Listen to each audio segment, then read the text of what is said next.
beloved Hollywood liberal and, cutting edge satirist, Bill Maher. Bill Maher recently did a rant about these protests, and boy, is it good. So we're going to break it down right now for you. As you can imagine, I have this clip, and it's called Bill Maher's Brunch Manifesto. But, let's just get it going. And finally, new rule. Someone needs to tell the people who block traffic in the name of a cause, no one likes you. And you're probably hurting your cause. Bill Maher in the Vietnam era. Someone needs to tell the people that are saying, make love, not war, no one likes you. In case you haven't seen what's going on lately, activists for ending the war in Gaza have taken to gathering on roads and bridges and stopping commuters from crossing. It happened last week in New York and San Francisco, Chicago, Seattle. They also blocked traffic here on the 405, but no one noticed. Okay, that's funny. I'll give him credit. That's a good joke. One of his writers, I'm sure, wrote it.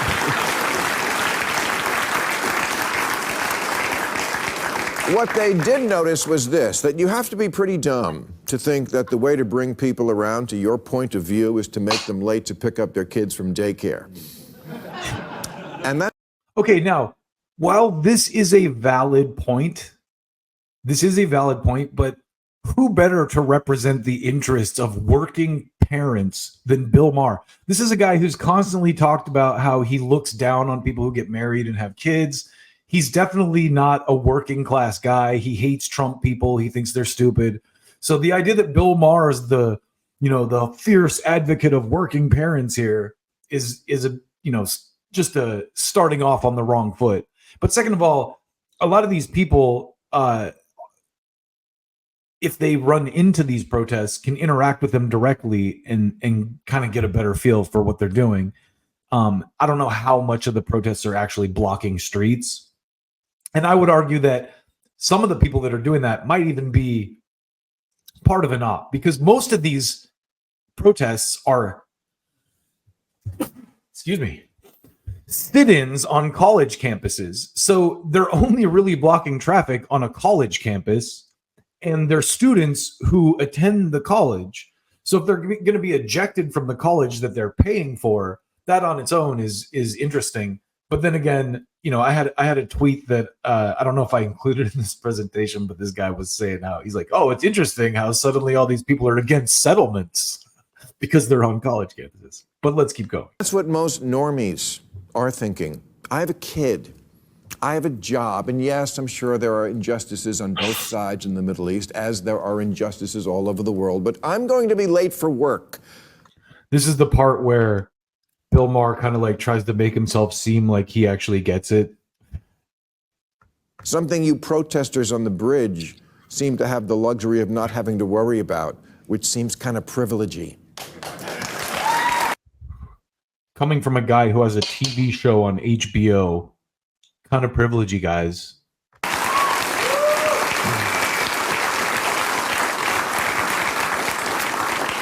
You can... Just that dynamic alone is hilarious, that Bill Maher is going to pan protesters for having privilege not to work. Bill Maher, working class advocate of parents. Glue your hands to the street because your hands don't have to do any work today. Okay, that's an op. People that do that, okay, maybe not. Again, I feel like the people that throw deface paintings and stuff like that are probably paid for by some kind of friggin' CIA connected NGO to delegitimize real protests. And this is a theme. I'm not saying there aren't sincere passions about Gaza, especially among people from the region, but social justice warriors, for a lot of them, it seems like it's more about the warrioring than about whatever the cause is. If you really cared. Okay, I want to take a quick aside here to talk about the term social justice warriors. The civil rights protesters were social justice warriors. The civil rights movement, like women's rights, all those kind of gay rights, those started, the changes in the public perception on those issues, or really what kind of drove the legislation to a point where it had to be dealt with, were massive protests. Like, in the gay community was the Stonewall riots. In the in the black community it was Selma, and all the MLK stuff and Malcolm X, and with women it was Susan B. Anthony. There were large organic movements, Bill, before actual change happened. I don't know if you remember that or not, but a lot of these things started in the grassroots. Most of them wouldn't happen otherwise. About apartheid so much, which Israel does not actually practice. Arabs there vote, they serve in parliament, they sit on the judiciary. Okay, yeah. Yes, there are Arabs in Israel proper, but there's also Gaza, which is there's a wall between it, Bill. I've never been to Israel, so I can't vouch for this, but I've seen video for it, and I've heard testimony of people who have been there. And also, there are respected international organizations who you would, quote on other issues that you back, that say flat out that Israel was an apartheid state. So you're wrong about that already. Wouldn't you start with this? With the hundreds of millions of women in the world who live under a true apartheid, a gender apartheid of the most brutal kind? I'll wait. That's funded by the United States. We go into these countries and fund the terror. And again, this is like, well, there's bad stuff in other parts of the world. This is the same guy that'll be like, well, Trump loves dictators and Putin's a dictator. We work with Saudi Arabia, Bill. Like, you could, and this is the thing about people like Bill Maher and Jimmy Kimmel and all these, frigging empty vessels, these puppets. They don't realize that we can see through them. Like, Bill Maher gets a paycheck to talk like this. Joe Rogan does not. And the difference between a Bill Maher and a Joe Rogan is, if Joe Rogan gets something wrong, he has the humility to go, oh, I thought this, someone showed me new information and I realized I was wrong. Bill Maher does not have that level of humility. When he gets something wrong, he doubles down on it. And you can just see from the holes in his argument here and the way he's lining up straw men. He probably didn't write most of this to begin with, but it's disingenuous. He has no credibility because his same opinion, like right here, these kids need to be mad about dictators. He doesn't hold that same opinion. He's not intellectually consistent there. He's mad about Putin or whatever, but we work with Saudi Arabia. We work with countries that are dictatorships.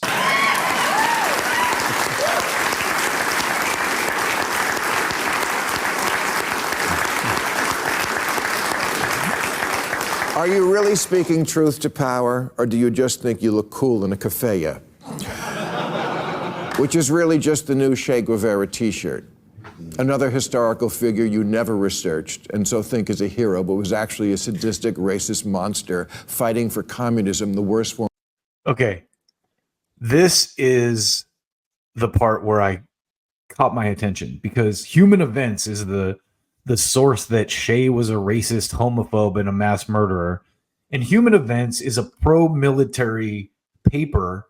And I pulled up the Wikipedia earlier, but let me pull it up again, since we're doing this again.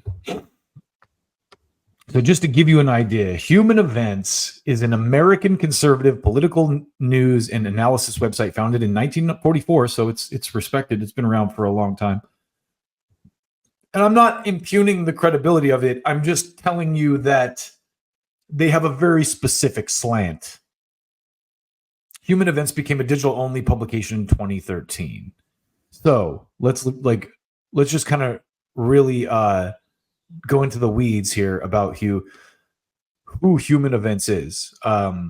Contributors to Human Events from the 1960s to 1980s included Spiro Agnew, James L. Buckley, Peter Gemma, Pat Buchanan, Ralph De Toledo, Russell Kirk, Phyllis Schlafly, Murray Rothbard, and Henry Hazlitt. During the presidency of Richard Nixon, Human Events became perhaps the most influential conservative journal in the Washington political community. Other regular writers included Robert Novak, Ann Coulter, Terrence P. Jeffrey, John Gizzi. Contributors have included Sean Hannity, Newt Gingrich, Paul Craig, Roberts, Cliff Kincaid, and Pat Sajak. I don't know about you, but I didn't hear any left-leaning names in there. So again, I'm not impugning the credibility of Human Events. I'm just saying that Bill Maher's claim that these youth kids are hypocrites because they wear Che. First of all, I haven't seen any of them wearing Che Guevara shirts. So this is already a straw man argument. But second of all, the way he backs it up is with a Human Events article, which is a far right pro-military. There's another line in here that I want to highlight. Human Events backed U.S. military intervention in the Vietnam War. After the war ended, the publication blamed American liberals for the collapse of South Vietnam. So again, you suck, Bill. Form of government ever. But these are small matters. Small matters. You're the source of your credibility here. Small matters. Small matters when activism merges with narcissism. Less about the cause and more about me. Bill Maher calling people narcissists is just fucking rich. Que rico, Bill, que rico. Look at me. Watch me. And if you like the way I'm fighting injustice, remember to like and subscribe. So this, I have to stop here because this right here is so beautifully Freudian. Bill Maher hates the fact that his era is over and people like Joe Rogan and Jimmy Dore have bigger audiences than him. And so, this is kind of like one of those Bill Barbs, like, you're not serious because you're a social media guy or whatever. No, Bill, people see through you and your disingenuous bullshit. We know that there is an editing source behind what you're allowed to say and your edgy takes, and that you don't write most of them. Meanwhile, we can watch organic commentary from people like Max Blumenthal and Aaron Matei about these issues, so we don't have to listen to what some insulated dick pig thinks about these issues, who has frankly no clue. And listen, I don't dislike Bill Maher completely. I think he does have some good takes on some issues, but this is obviously not one of them.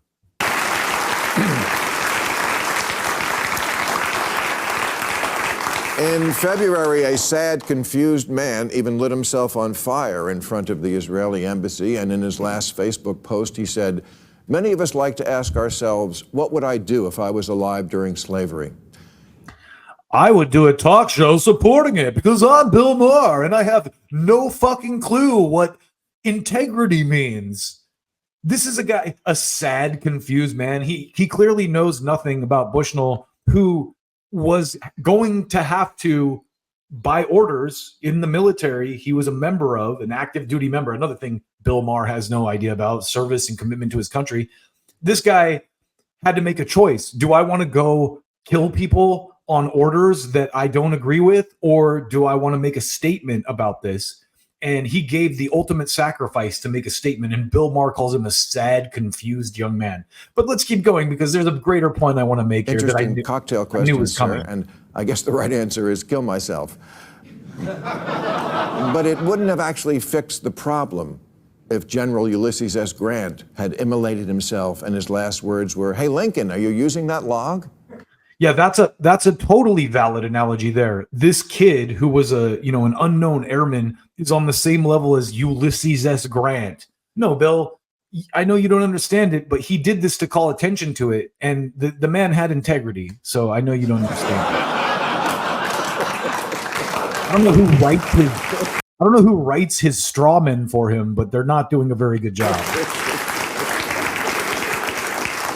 And then last week, another sad, confused man set himself on fire at the Trump trial in New York. And as soon as I saw this story, I knew this is exactly what it was for. Anything that you want to discredit, you just associate it with Trump. You just go, oh, well, if someone that's associated with Trump did it, then it's got to be dumb. And I don't know who this guy was. I'm pretty sure he lived, first of all. But second of all, it's just so suspect. And I guarantee you that Bill's not the only person making this connection. I guarantee you all the fucking people like Jimmy Kimmel and Seth Meyers and all the fucking cutouts and puppets in the mainstream press made this analogy as well, because that's what it's for, to discredit Mr. Bushnell, who made the ultimate sacrifice to call attention to something that has exploded into protests. You can say, oh, a sad, confused young man. Well, he made the ultimate sacrifice, and look what followed. Now people are waking up to what's going on. So fuck you, Bill Maher. So you can tell yourself you're a martyr for the Palestinian cause, but it's a lot less special when the next guy does it for Stormy Daniels. Canned laughter explodes. Again, that to me is the crystal clear reason that was a story. Oh, see, a guy who likes Trump did it too, so it's meaningless. Let me get back to my mimosa.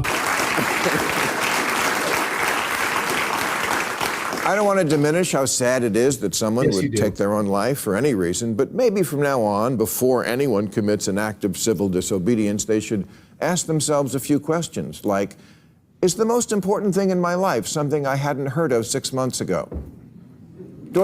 Yeah, Bill apparently doesn't know that this guy received orders that he was going to most likely be deployed to bomb people in the Middle East. It's not, he didn't just hear about this. And I'm sure he's trying to weave like someone like Aaron Bushnell together with the ignorant protesters you see on the news. They've, the ones they pick out probably from the Shirion Collective to sound misinformed and not know what they're talking about. Meanwhile, Glenn Greenwald had two of the kind of organizers for some of these protests on his show, and they're very intelligent and they're very clear about what their point is. No.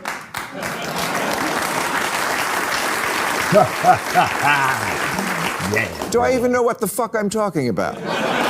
No. And I got to give myself credit for where I cut in for this commentary, because no, you don't, Bill. You clearly have no idea what you're talking about. Am I really here for the cause, or is the cause here to bring you me?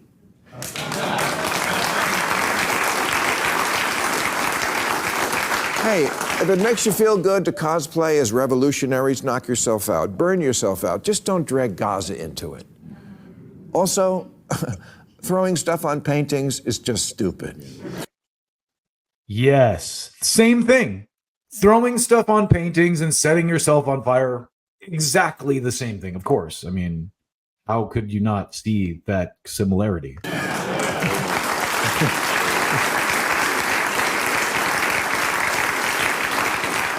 No one sees men. I have to believe that the people throwing shit on paintings are the Obama. Remember when Obama was running and the McCain campaign staffer like beat herself up and like tattooed a bee or like carved a bee in her forehead?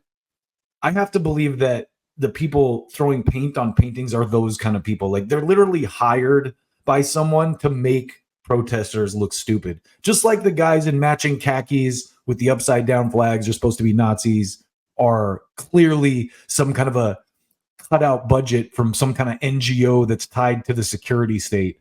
I would not doubt that maybe it's not the security state. Maybe it's oil companies that are trying to, diminish climate protests or whatever. Look, they're just throwing stuff on expensive paintings now. That's a very dumb way to protest climate change. Very dumb. And, no one who's serious is going to do that. So I have to, the cynic in me, after reading all this stuff again about the Shirion Collective and the penchant for, this kind of thing throughout history, whether or not this is legitimate stuff. Mashed potatoes on a Monet and thinks, he's got a point, I should recycle my cans.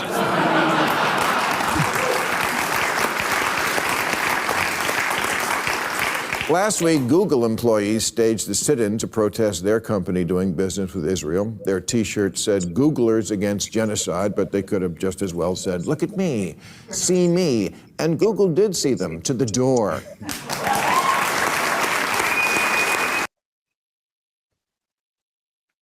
Bill Maher doesn't see the parallel here between, he was fired in the post-Iraq era. He was fired for just saying something that was uncomfortable. And now, he's become this guy. So he supports this type of, thing. And to be clear, good for Google, show your true face, fire those people, show who you really are. They'll get jobs somewhere else, and cheers to those people for having the integrity to do that. But let's keep walking. They fired all 28 of them the next day. Yes, Cojones Award coming to you guys next year. Yay! People got fired for expressing their political views. Woo! We love it. Ha-ha! Free speech and freedom, free thought. We love that. But maybe the question that today's protester needs to ask themselves more than any other is, why do I care so much about this particular cause? North Korea starves its people. China puts them in concentration camps. Okay. Are we funding North Korea killing their people, Bill? Are we funding China putting their kids in concentration camps? Does China invest heavily in our colleges? Do our colleges have sweetheart deals with China and North Korea? No, this is such a fucking dumb, half-witted analogy that I can't even believe that he goes on TV and reads this shit. Myanmar brutalizes the Rohingya. Boko Haram kidnaps whole villages of women. And we probably fund Boko Haram.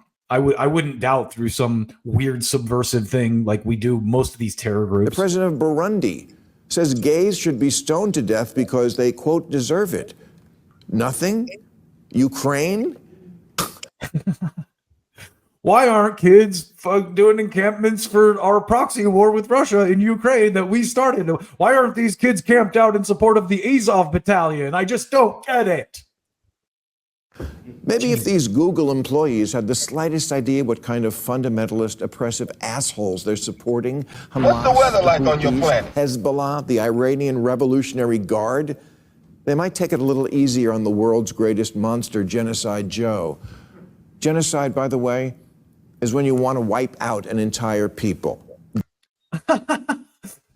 Yes, which is exactly what's going on, William. That's the stated goal of Hamas. That's what from the river to the sea means. Hamas would do that to Israel, but can't. And so we are going to fund them doing it. Again, Dave Smith made such a great point when he was debating Laura Loomer, and Bill Maher, I'm sure, didn't see that, but he kind of made the point that, look, the United States government, our elected government, has been brutally murdering people all over the world for the last 50 years, since World War II, basically. We've got wars in Vietnam, Iraq, Afghanistan, Iraq again, Eastern Europe, all the shit we do in the South America. You name it. There's just a long list of us creating conflict everywhere we go. Are we as Americans guilty of that? Do we deserve to be targeted for that? Because you apply that standard to the Palestinians because they elected Hamas. Somehow they're worthy of being sacrificed in collateral damage. And it's just, again, it just shows how disingenuous and, basically lacking any intellectual credibility people like Bill Maher are, because he's clearly a cultist. He does not hold these same views when it comes to other issues, like the dictator thing, Putin is such a terrible dictator, we have to go attack him. But we work with Saudi Arabia, Bill. We work with Pakistan. We work with these evil dictators when it benefits us. Israel could do that to them, but doesn't. And Wow. I just, wildly out of touch with reality.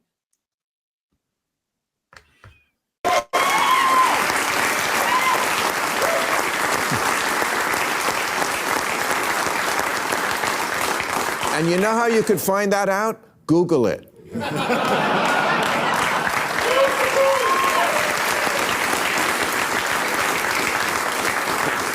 And not to rub it in, but you know who all this posturing for a cause reminds me of?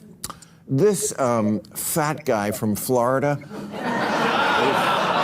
who's always pretending that he's all about the cause of making America great again when plainly he's simply history's greatest attention whore. There it is.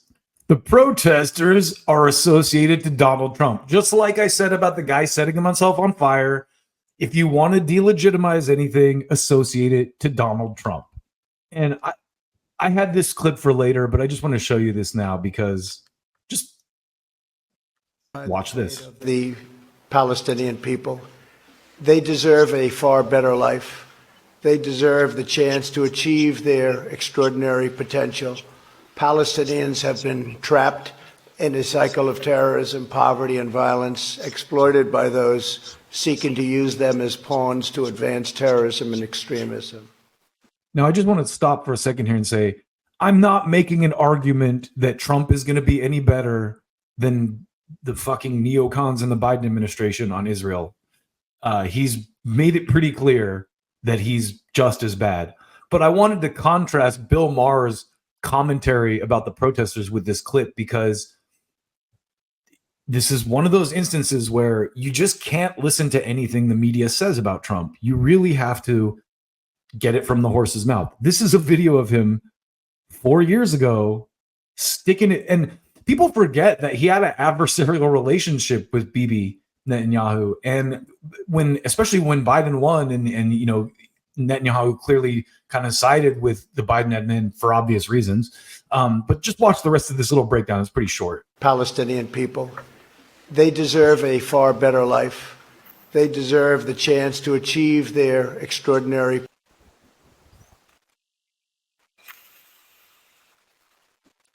potential. Palestinians have been trapped in a cycle of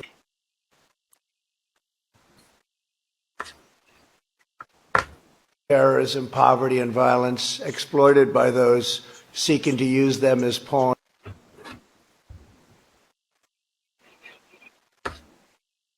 to advance terrorism and extremism. So I don't know. I'm not saying that Trump is better, but you watch that and you kind of go, there's stuff that we forgot about. And I want to close this out by talking about, this is so great. Reddit had this thing with Maher talking about BLM. So let's listen to his commentary on a different protest. Actually, this is the have BLM. to demand that white people stop culturally appropriating how mad they are about racism. It's great that Caucasians have finally joined the fight for racial justice in unprecedented numbers. So this is from during COVID, and he does make some decent points in this as well. But I just want you to overall notice the tone of his how he speaks about this protest versus the current ones. We don't want to chant the wrong chant. The thing I like about these COVID era, talk shows with like Stephen Colbert and Bill Maher is there's no canned laugh track. So their jokes aren't funny. I mean, not that they're funny with the canned laugh track, but no one's laughing. So it's much more hold the wrong sign. Hey, it's much more close to reality. Please, it's all we can do to clap on the right beat. You want to be a good ally, but not too good, or you're being a white savior. Use your voice, but don't make it about yourself. But speak up, unless it's your time to just listen. And then silence is violence. Even though sometimes silence just means someone works 2 jobs and has 3 kids. They have baby food on their shirt, not hate in their heart. Some guy just wrote into the New York Post, I am a senior level leader in an organization and feel compelled to speak up about racial injustice, but I'm afraid to. As a white man, I'm afraid that I will say something that will be misinterpreted and I will do more harm than good for my career too. Staying silent seems wrong, but safer. Am I alone in this? Unfortunately, no. There was a sports announcer in Sacramento who tweeted, "All lives matter," and immediately got fired, even though he apologized and said he just didn't understand. What he said came from a place of ignorance, not racism. That difference is important. Someone could have just... So you get the idea. Bill Maher was much more friendly to the idea of protests a couple years ago when it was something his overlords didn't have to crack the whip on.